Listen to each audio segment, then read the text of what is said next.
They didn't even ask if I wanted coffee, not even water. Just a glass-walled conference room, two printed folders, and a face I didn't recognize. The woman introduced herself as Mallory, HR transition lead. Her blazer was too stiff, her smile rehearsed. Her voice came pre-softened like they knew I might scream. I didn't. I just nodded and sat down, 23 years of posture holding me upright. Across from me was Martin Hale, the newly installed Chief Operating Officer just 6 months into his so-called transformation plan, the one he'd barely finished selling to the board, the one I knew was full of buzzwords and borrowed slides, the one that left people like me, quiet, trusted, client loyal, off the chart entirely. He folded his hands and said, "Olivia, we're restructuring for agility and alignment." I stared at him, not because I didn't understand, but because I understood exactly. Agility meant speed, alignment meant removal. Speed and removal meant me. I didn't ask questions. I didn't negotiate. I didn't plead. I'd seen this scene before, played out in other industries, other lives, but not mine, not here. Not at Roland Kearns, where I'd onboarded their very first Fortune 100 client, where I'd taken red-eye flights for clients in crisis, where I'd rewritten investor decks at 3 a.m., sometimes from a hospital hallway when my father was sick. Mallory slid the folder toward me.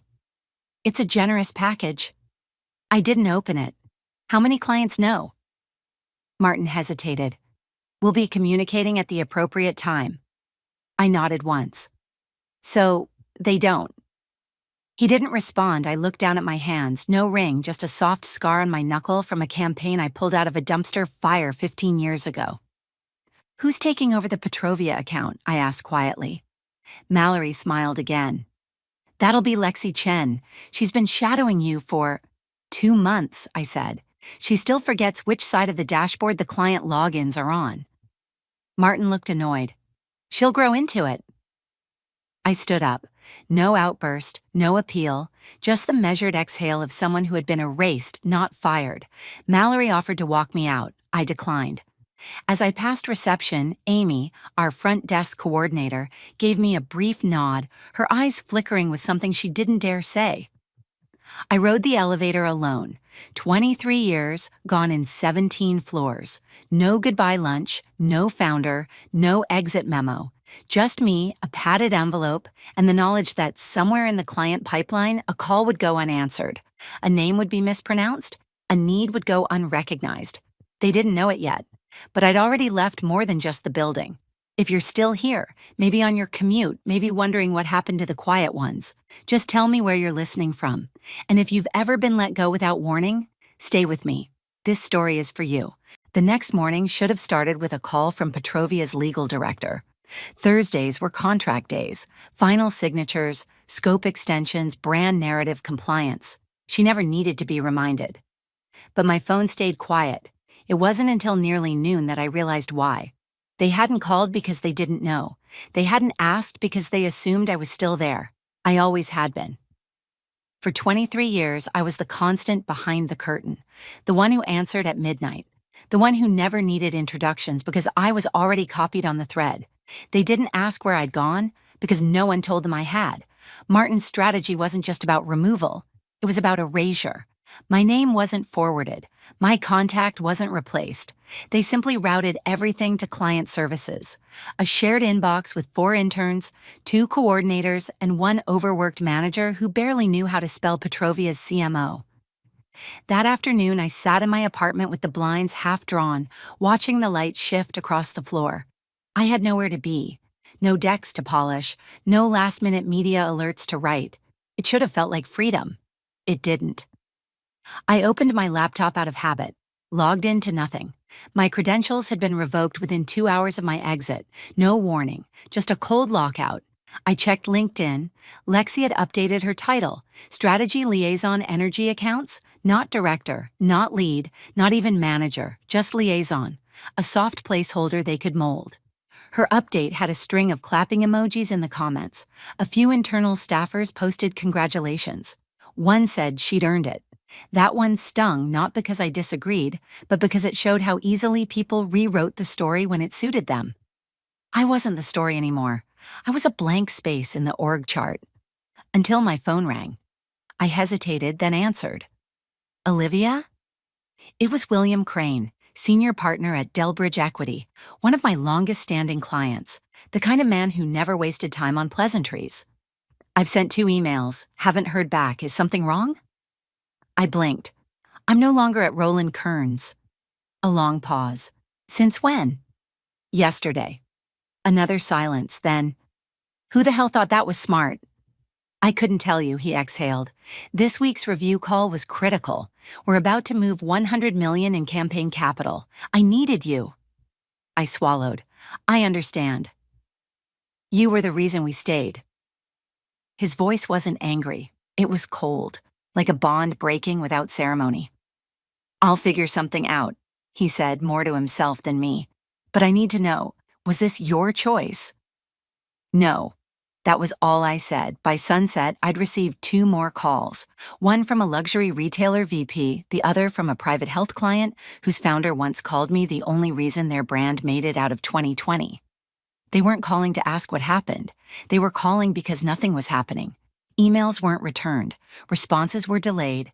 A junior account rep had sent a misformatted contract draft to a general counsel.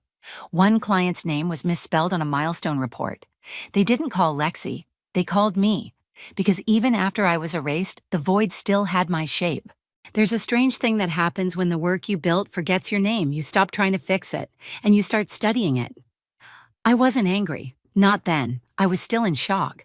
But beneath that quiet numbness, something sharper had begun to stir. I made a list. Not to prove anything, just to remember who called me, what they said, what they didn't say. And the time it took for their new contact to respond, if they responded at all, Delbridge Equity was first. William's call was clipped and cold, but I knew the subtext. They were preparing to move a $100 million fund, and no one from Roland Kearns had called to confirm deliverables. The new account lead had sent over a welcome email with a Calendly link and a blank subject line. Next came Westra Wellness. They didn't call me directly. Instead, someone forwarded me an email by mistake, a thread where their head of communications asked, "Is Olivia still running this? She's the only one who ever got it." The reply? Silence. It would have been easy to write it off as chaos, but I knew better. This wasn't transition. It was collapse in slow motion. By the 3rd day, 4 more clients had either reached out or sent feelers through LinkedIn. A few were subtle, just "hope you're well" messages. One was blunt. "Do you freelance now? I have 7 figures to move if you can handle our launch privately." I didn't answer. Not yet. Instead, I kept watching. Lexi, my so-called replacement, was now listed as strategy liaison across 6 accounts. I clicked through the updates. She was posting screenshots of team huddles and digital whiteboards, writing things like "so proud of this crew," but not a single client name was mentioned, not one real result, because she didn't have any. And then came the first slip. Petrovia sent a request for comment on an environmental audit they'd just passed. Routine, but sensitive. Time-bound. It required careful phrasing and legal vetting. They got a reply 6 hours late, and it quoted the wrong fiscal year. That's when I stopped just watching. I started pulling records.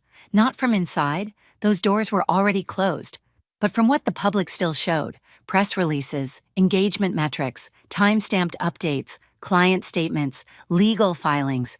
You'd be amazed what's still visible when no one thinks to cover the trail. They weren't just fumbling, they were writing their own obituary. One typo, one missed call, one delay at a time. And I didn't need to sabotage it, I just needed to let it keep happening. They thought they erased me. They really believed that all it would take was one quiet meeting, one cold email, one empty office. As if removing a person meant removing her presence. As if relationships could be reassigned and trust could be forwarded like an internal memo. But systems do not forget, and neither do people. Roland Kearns had spent the last decade building its image on loyalty, long-term contracts, personal attention, no rotating account teams, no outsourced middlemen. Clients stayed not because of the logo, but because of me.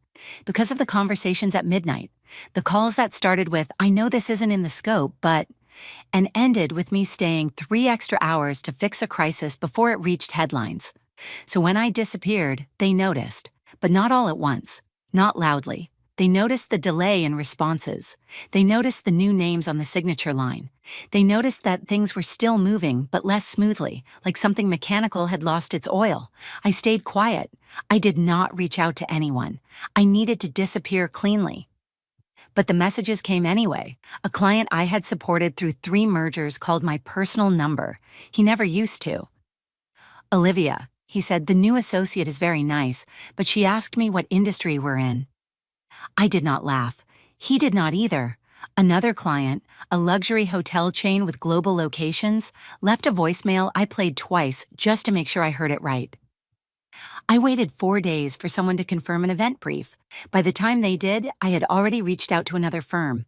But I wanted to call you first. Are you still taking calls? I had not planned on coming back. My daughter had finally moved out. My savings were healthy. I was spending mornings by the lake thinking about books I never finished and recipes I had once torn from magazines and never tried. But peace can only fill you if something else has not been taken from you. And what they took was not a paycheck. They took the identity I spent 23 years building, then handed it to someone who could not pronounce my clients' last names correctly. The final push came from Caroline, my former vice president of operations.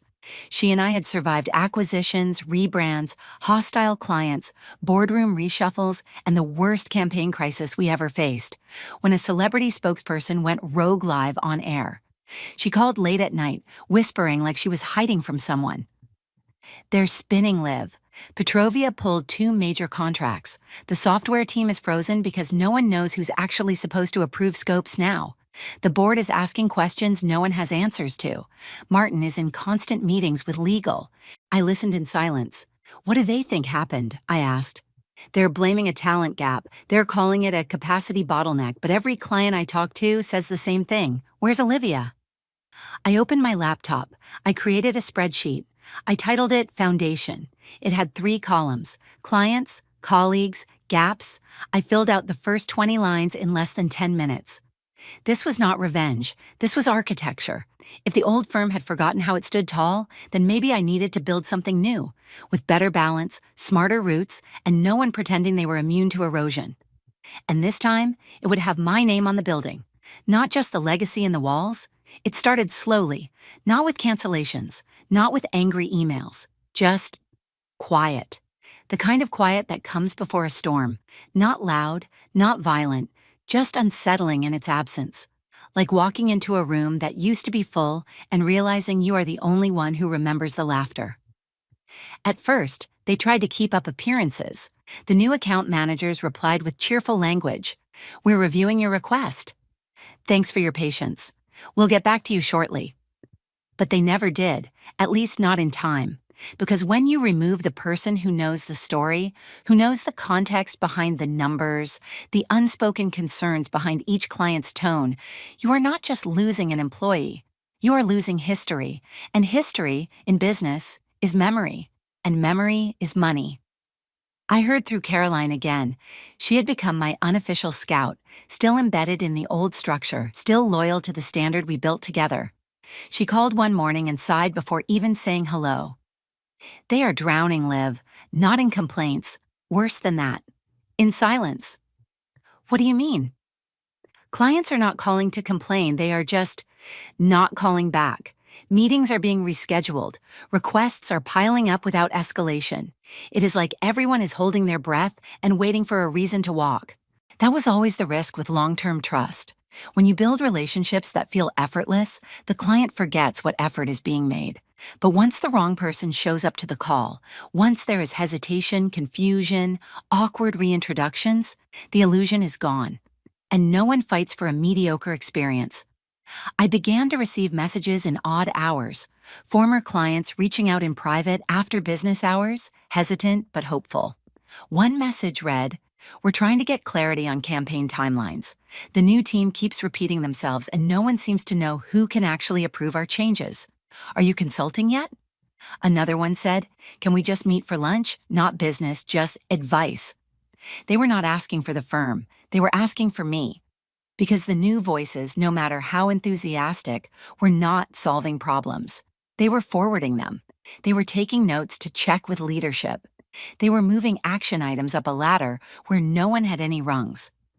I spoke with an old client named Brian, a CFO who had once sent me flowers when I helped his team through a tax season crisis that nearly cost them a government contract.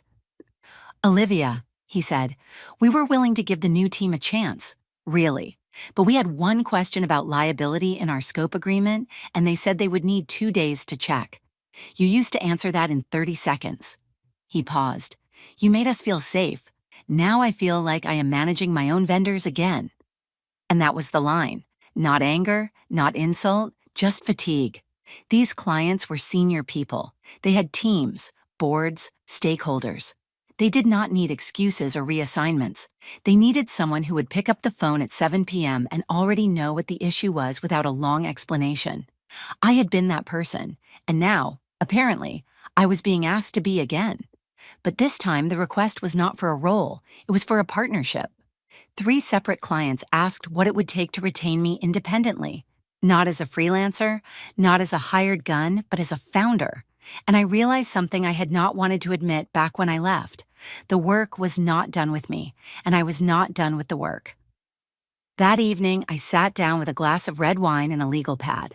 I started writing down names, not just clients, but colleagues I trusted, people I would bet on, people who had been pushed aside quietly, like me, or were still there but suffocating under the new regime. It was not a dream anymore, it was a plan. And in the corner of the page, I wrote the first phrase I had not said aloud in years. What if I started over, on my own terms? The first real sign of collapse came on a Monday morning. Not with an angry announcement, not even with a client walking away. It came from a question that no one in the building could answer. Who's handling the Vega account? That name alone should have made someone stand up. Vega was one of our longest-standing clients, over 16 years. They handled luxury retail branding and had just closed their 5th consecutive quarter with record-breaking growth. I had led every one of their launches personally, knew their CEO's birthday, had dinner with their board chair, helped bury more than one potential PR nightmare before it ever reached a journalist's inbox. But now, the new team didn't even know which inbox to check. I learned this from Caroline again. She sounded breathless when she called. "Liv, it's happening." "What is?" "They're lost, I mean it, completely." She explained that Vega's assistant had tried to confirm their Q2 campaign rollout timeline, just a standard check-in, the kind of message that usually gets a 5-minute reply and a clear deliverable. Instead, the reply came 4 hours later, and it was a form response. The assistant followed up. The new coordinator said she'd need to check with leadership. 20 hours later, no word. Vega called again, this time not the assistant, the CEO himself. "Where's Olivia?" was his first question. The receptionist didn't know what to say. Another client, Delcor Pharma, left 2 messages over the weekend marked urgent. They had a licensing issue brewing in South Korea, and they needed immediate communications guidance, the kind I used to provide without blinking. But no one returned the call. Instead, a junior employee emailed back late Monday evening with a suggestion to schedule a strategy huddle by Thursday. I didn't have to be inside the building to know what was happening. I had seen it before, in other firms, in other industries. The collapse always starts the same way, when the people who used to know how to act get replaced by people who only know how to escalate. And clients, especially enterprise clients, do not wait for confusion to sort itself out. They observe, they calculate, and when the signals are wrong for long enough, they walk, one by one. I began to get calls from people who had never dialed me directly before, department heads, legal reps, regional marketing leads, all with some version of the same question.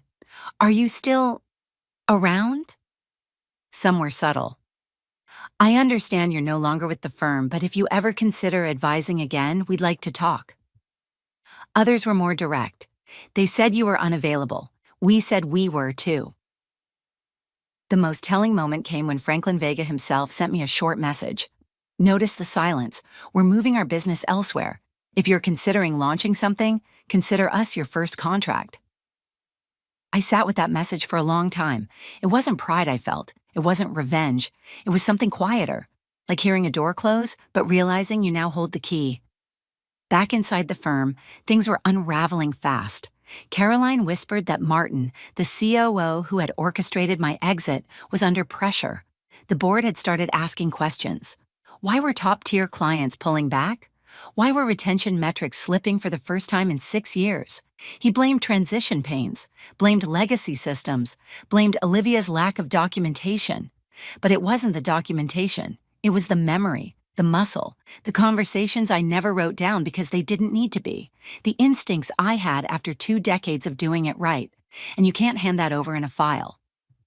I didn't gloat. I didn't post cryptic messages on LinkedIn. I just listened, quietly. As more messages came in, as more offers surfaced, as more former colleagues reached out, asking if I had a plan. Because they were ready. And so was I. The firm had kept my body out of the boardroom. But my name was still in every room that mattered. And it was being spoken again. This time not by HR, not by a COO with polished lines and short memory, but by clients, the ones who were ready to leave the building and follow me into whatever came next. The first account was subtle. A paused campaign, they said. We're reassessing internal priorities. But I had handled that account personally for 11 years. I knew every shift in their language, and this one wasn't about priorities. It was about doubt. 2 days later, another client requested a review call, only this time the COO joined in. They asked basic questions I had long since baked answers into. Why are our brand responses delayed? Who's managing our tone alignment now? The person assigned to them could only say, "We'll escalate and get back to you." But by the time they did, the client was already gone. I wasn't there, but I didn't need to be. I had seen these fractures form before. Not with anger, not with protest, but with absence. Delays in feedback, automated replies, superficial check-ins. It was the sort of incompetence that dressed itself up in fake enthusiasm. Clients could feel it. They always do. Especially those who had once been treated not as contracts, but as people. They weren't just leaving a firm. They were walking away from the last place where they felt understood. And the names kept coming. Some didn't even inform the firm directly. They reached out to me, quietly, carefully, not with anger, with something closer to grief. One message simply read, "You weren't the face of the agency, Caroline. You were the spine." Another came from a global cosmetics client, one I had guided through a decade of rebranding. "The girl who replaced you forgot my daughter's name. That was our password." Inside the firm, no one admitted panic, but the signs were all there. Martin's calendar became impossible to access. HR started circulating feedback forms like duct tape over a fault line. Teams were shuffled midweek. Deadlines were missed, then redrawn, then missed again. And the receptionist who used to greet me with a smile now avoided eye contact with everyone. I had once told my team that brand loyalty was less about visibility and more about memory. They remember how you made them feel. And when that feeling goes, even the best PR can't cover the absence. By the end of the month, 7 key clients had walked. 3 of them had my number. One of them called just to ask if I was okay.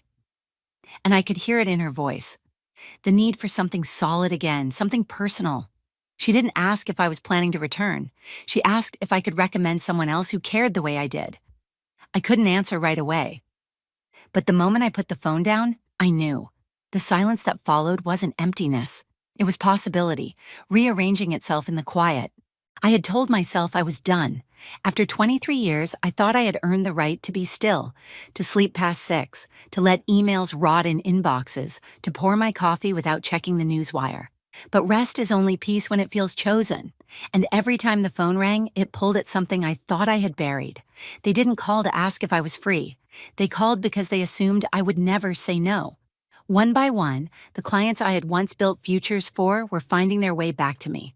Not with grand offers or dramatic declarations, but with quiet truths. Our brand is drifting, Caroline. They don't know how to speak for us like you did. Or, we thought we'd be fine without you. We're not. There was no bitterness in their voices, just fatigue. Fatigue from shallow meetings, from teams that couldn't remember product timelines, from emails that took 3 approvals to say nothing of value. At first, I offered referrals. I sent them to boutique firms I respected. But a week later, they called again. One of them said, "They're nice, polished, but they don't know me. Not the way you do." Another added, "This isn't about service, it's about language.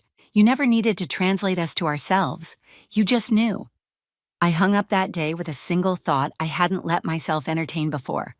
Maybe I was never supposed to step out.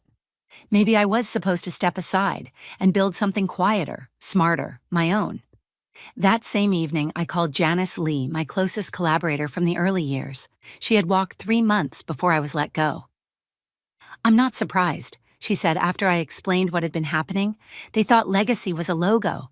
They forgot it was us." She wasn't the only one who still cared.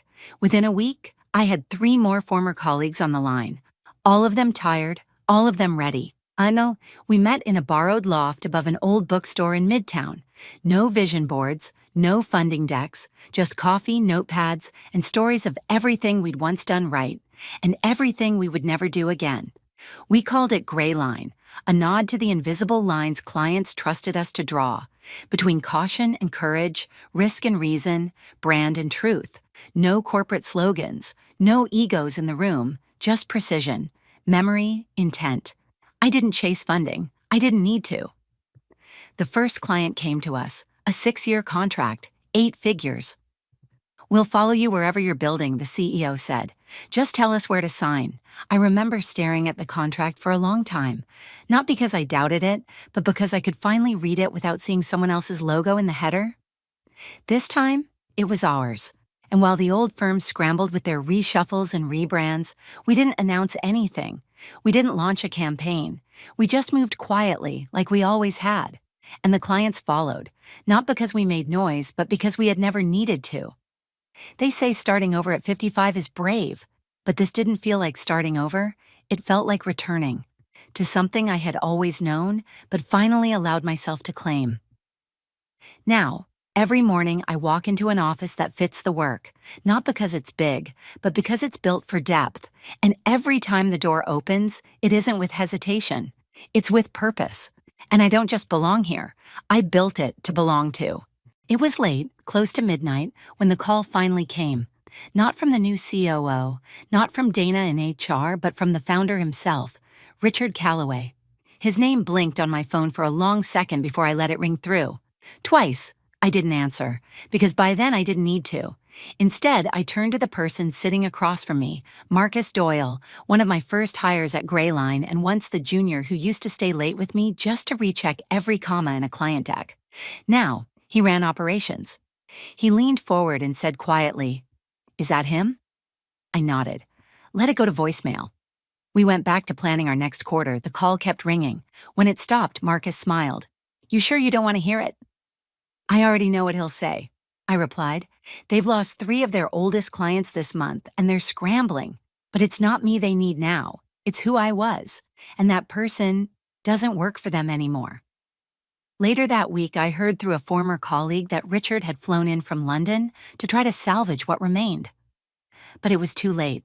The foundation was gone, because it had never been about the name on the door. It had always been about trust. And trust, once severed, does not ask for permission to leave. They tried rehiring, restructuring, rebranding, but no tagline could replace the one thing they had quietly erased: human memory. Clients remembered who picked up at 9 p.m. when the campaign faltered, who sat in hospital lobbies during crisis PR calls, who remembered birthdays, allergies, and the fact that a single misplaced word could cost a brand $10 million. They didn't need new blood. They needed old care. But we had taken it with us. One day, I received a letter, not an email. A printed letter in a navy envelope bearing the firm's original seal, the one we designed together when Trenton and Calloway was just 4 people and 1 coffee pot. It was from Richard. He wrote, "I see now what I chose not to protect. You weren't overhead. You were the reason we had anything to carry." There was no offer, just acknowledgement, just regret. I folded the letter and slipped it into the back drawer of my desk, beneath a stack of client thank you notes, not to forget, but to remember what silence had earned me. Gray Line didn't explode overnight. We didn't go viral. We didn't trend. But 6 months in, we had closed $130 million in contracts, with no press releases, no headlines, just word of mouth, just trust. That's what legacy is. Not the building you're fired from, but the one they follow you into, even when you say nothing. I never went back, never stepped foot into their marble lobby again, but the quiet I left behind, it still echoes through their halls because they fired me after 23 years, and 80% of the clients followed, not out of protest, but because they didn't see me leave. They just realized I was already gone.